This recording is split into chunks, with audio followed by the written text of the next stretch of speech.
Hey mama's and daddies, आज मैं आपके साथ शेयर करने जा रही हूँ कि मेरी प्रेगनेंसी के दौरान मैंने अनजाने में ऐसी क्या गलतियाँ की जिनकी वजह से मेरा प्री टर्म बेबी सिर्फ 24 वीक्स में पैदा हो गया, ताकि आप अगर प्रेग्नेंट हैं या फिर फैमिली प्लानिंग कर रहे हैं तो आप उन गलतियों को अवॉइड कर सकें। इस चैनल के थ्रू मैं आपसे शेयर करूंगी मेरे प्री टर्म बर्थ के एक्सपीरियंस के बारे में, कंसेप्शन से लेकर सर्कलाज क्यों किया गया, NICU stay and challenges, preterm babies care after discharge and how my second pregnancy reached to full term. तो प्लीज़ आप इस चैनल को अभी के अभी सब्सक्राइब कीजिए। इस वीडियो के आखिर में मैं आपको ऐसी 2 सलाहें दूंगी जो मैंने अपनी एक्सपीरियंस से सीखी हैं और जो आपकी मदद करेंगी प्रीटर्म बर्थ को अवॉइड करने में।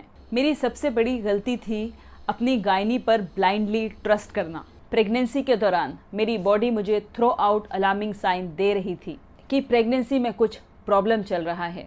मुझे मंथ में 2 या 3 बार स्पॉटिंग हो रही थी और मेरी गायनेकोलॉजिस्ट ने कहा कि शुरुआत के 3 महीने में स्पॉटिंग कॉमन है, मगर जब स्पॉटिंग चौथे और 5वें महीने में भी नहीं रुकी तब गायनेकोलॉजिस्ट ने मुझे सोनोग्राफी करवाने के लिए कहा और सोनोग्राफी में सब कुछ नॉर्मल आया।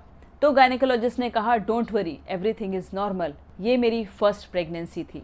मुझे लगा क्योंकि डॉक्टर बोल रही है कि स्पॉटिंग नॉर्मल है तो मैंने भी स्पॉटिंग को लाइटली लेना शुरू कर दिया। स्पॉटिंग के बारे में सोचना बंद कर दिया और अपनी डेली रूटीन में बिजी हो गई। मेरे प्रीमेच्योर बेबी के बर्थ के बाद जब हम लोग बहुत परेशान थे कि अब क्या होगा, मैं अपनी OPD फाइल चेक कर रही थी, देख रही थी और उसमें मैंने देखा कि मैंने इतनी बार डॉक्टर से बोला कि मुझे थ्रू आउट प्रेगनेंसी स्पॉटिंग हो रही है। डॉक्टर ने सोनोग्राफी भी करवाई मगर उसने कभी भी इवन एक नोट भी नहीं लिखा कि मुझे प्रेगनेंसी के दौरान स्पॉटिंग हो रही है या मेरी प्रेगनेंसी में कोई भी कॉम्प्लिकेशन है। इसका मतलब जितनी बार भी मैं अपनी गायनी से मिल रही थी उनको याद ही नहीं था कि मेरी प्रेगनेंसी में कुछ प्रॉब्लम है, कि मुझे कभी स्पॉटिंग हुई है। मुझे ध्यान देना चाहिए था।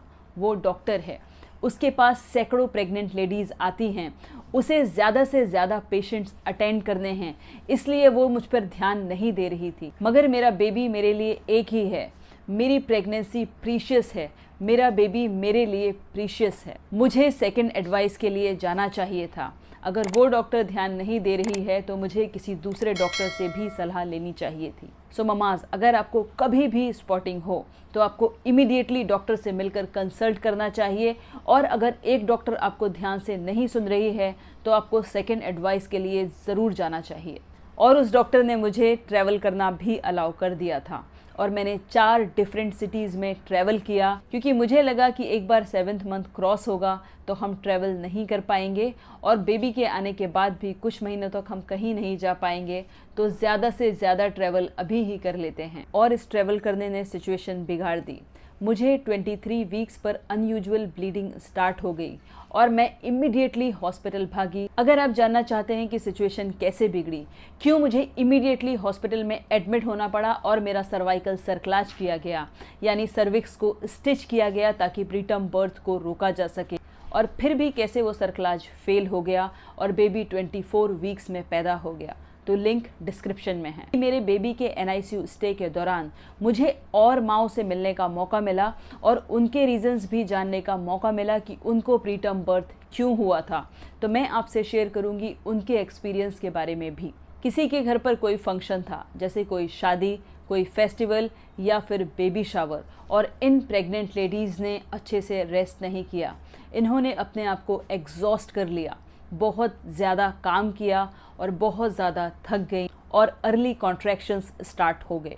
IVF प्रेगनेंसीज़, जो लेडीज़ IVF की हेल्प से या वैसे भी जिनको ट्विंस या ट्रिपलेट्स थे, वो माएँ अच्छे से अपना ध्यान नहीं रख पाईं और अर्ली लेबर में चली गई और प्रीमेच्योर बेबीज़ पैदा हो गए। तो अगर आपको मल्टीपल प्रेगनेंसी है, आपको अपनी सेहत का बहुत ज़्यादा ध्यान रखना है, टाइम पर डॉक्टर की बताई हुई दवाई लेना है और प्रॉपर रेस्ट करना है। प्रीटर्म बर्थ के लिए एक बहुत बड़ी वजह हाई ब्लड प्रेशर भी है।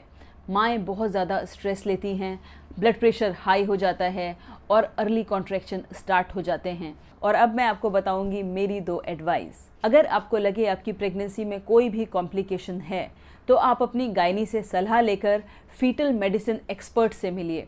फीटल मेडिसिन एक्सपर्ट वो डॉक्टर्स होते हैं जिन्होंने 3 इयर्स एक्स्ट्रा पढ़ाई की होती है, स्पेशली फीटल पर, आपके पेट में जो बेबी है उस पर, और हाई रिस्क प्रेगनेंसीज पर। ये डॉक्टर्स आपको बहुत अच्छी सलाह देंगे कि आपके बेबी की कंडीशन अभी कैसी है और आपको क्या करना चाहिए।